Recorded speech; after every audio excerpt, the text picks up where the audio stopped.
પર્યાવરણ વિષય. આપણે પર્યાવરણ વિષયમાં કયો પાઠ શીખવાનો છે અત્યારે? સરસ. જ્યારે ધરતી ધ્રુજી ઉઠી. તો ધરતી ધ્રુજી ઉઠી એટલે શું કહેવાય? ચાલો, ધરતી ધ્રુજી ઉઠી તો એને શું કહેવાય? બીજું ધરતીકંપ. ધરતીકંપ નું બીજું નામ ભૂકંપ. સરસ. એના વિશે આપણે પ્રવૃત્તિ એક ક્લાસમાં જ બધાની વચ્ચે જ કરવાની છે. તો આપણે 3 એવા કુદરતી આફતના નામ લખ્યા છે. ક્યાં ક્યાં છે કુદરતી આફતો? કઈ કઈ ગણાય? હા, ધરતીકંપ, દુષ્કાળ ને વાવાઝોડું. સરસ.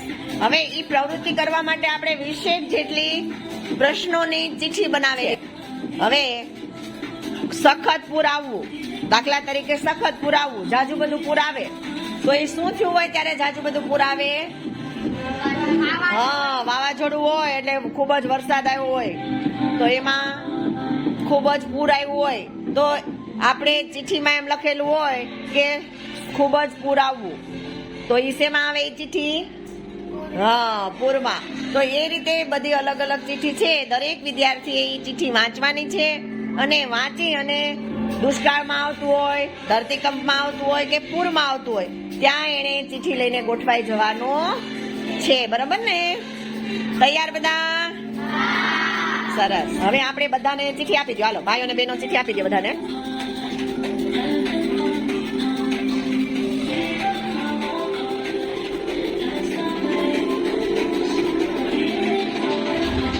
બતાવજો એ કોને પેલા ચિઠ્ઠી આવી છે. તળાવો ઊંડા કરવા. તળાવો ઊંડા કરવા. તળાવો ઊંડા કરવા. ઉઠાઈ જા ફટાફટ. હો, ક્યાં આવશે તળાવ ઊંડા કરવા? સરસ. ચાલો, ત્યાર પછી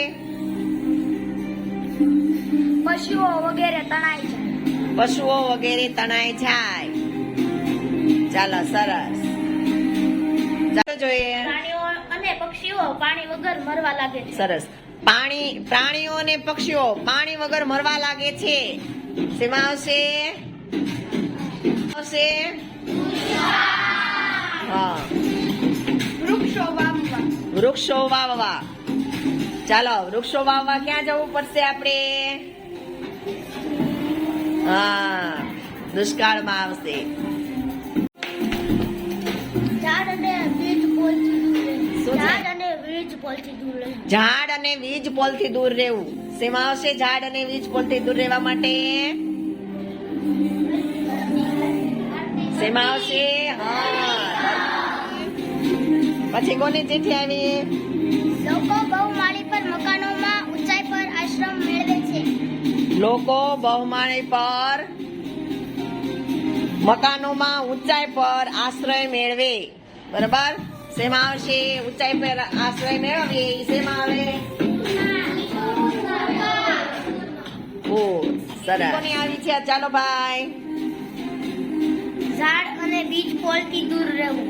ઝાડ અને વીજ પોલથી દૂર રહેવું. શેમાં આવશે? હા, ધરતીકંપમાં. બેનુમાં ઊંચાઈ વાળા સ્થળોએ જવું. સરસ. ઊંચાઈ વાળા સ્થળોએ જવું. ચાલો, વયા જાઓ ઊંચાઈ વાળા સ્થળોએ. સરસ. શેમાં આવશે? પૂરમાં આવી જશે. બરોબર. ચાલો, ત્યાર પછી ઘરથી બહાર મેદાનમાં રહેવું. ઘરથી બહાર મેદાનમાં રહેવું અથવા જવું.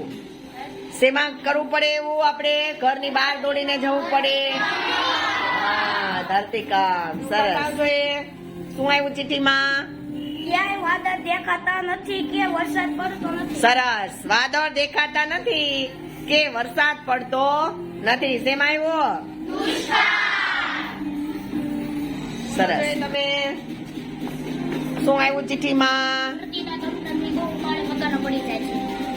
ધરતીનો કંપ થાય ત્યારે બહુમાળી મકાનો પડી જાય છે. શેમાં આવશે?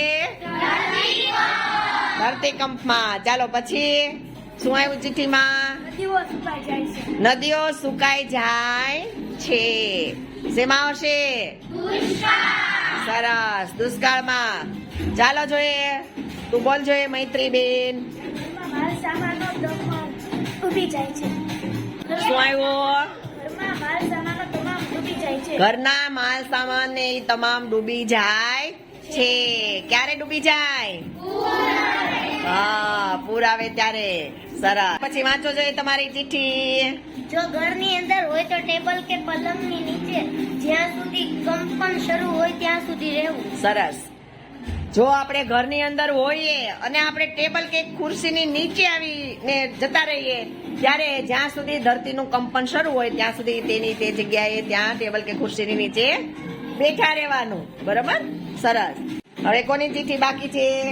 ચાલો. લોકો ઘરના ઘરની અંદર રહેતા ડર અનુભવે. લોકો ઘરના ઘરની અંદર રહેતા ડર અનુભવે. ક્યારે? જ્યારે ધરતી કંપ થાય ત્યારે. ઉભા થાવ જોઈએ હવે. ખેતીમાં કઈ વાર શકાતું નથી વરસાદ વગર. સરસ. હા, ખેતીમાં આપણે કાંઈ ન વાવી શકીએ વરસાદ વગર. ક્યારે થાય? હા, દુષ્કાળમાં. ચાલો માનવભાઈ, તમારી ચિઠ્ઠી વાંચો. ખેતી સંપૂર્ણ નિષ્ફળ જાય છે પાણી ભરાઈ જવાના લીધે. ખેતી સંપૂર્ણ નિષ્ફળ જાય છે પાણી ભરાવાના લીધે. શું આવશે? હા, પૂરમાં. જ્યારે વાવાઝોડું થાય ત્યારે ખૂબ જ વરસાદ પડે, ખૂબ જ પાણી ભરાય આવે, પણ આપણે ગમે એટલું વાવીએ, અનાજ વાવીએ, ગમે તે વાવીએ, પણ પાણી ભરાયેલું હોય તો કઈ ઉપજ આવતી નથી, થતું નથી. બરોબર? આવી છે. શું છે એમાં? માણસ પાણીની વગર દોડતો થઈ દૂર દૂર ભટકે છે. માણસ પાણી વગર દોડતો થઈ દૂર દૂર ભટકે છે. ક્યારે બને એવું? સરસ, દુષ્કાળમાં. ચાલો, તો આપણને ખ્યાલ આવ્યો કે આપણે જે કાંઈ પ્રશ્નો હોય, જે કાંઈ મુશ્કેલી પડે, એ કઈ કુદરતી આફતમાં આપણને આવી બધી મુશ્કેલીઓ પડે છે એને આપણે સરસ રીતે ગ્રુપમાં વેચી છે. બધા વિદ્યાર્થીઓએ ખૂબ સરસ મગજ દોડાવી અને પોતાના ગ્રુપમાં સેટ થઈ ગયા છે. બરોબર? હવે આ ભૂલી શકો આપણે આ પ્રવૃત્તિ કરી તો ખ્યાલ આવી જાય ને આપણને. હા, કેવી લાગી આ પ્રવૃત્તિ? તમને મજા આવી કે? સરસ. ચાલો.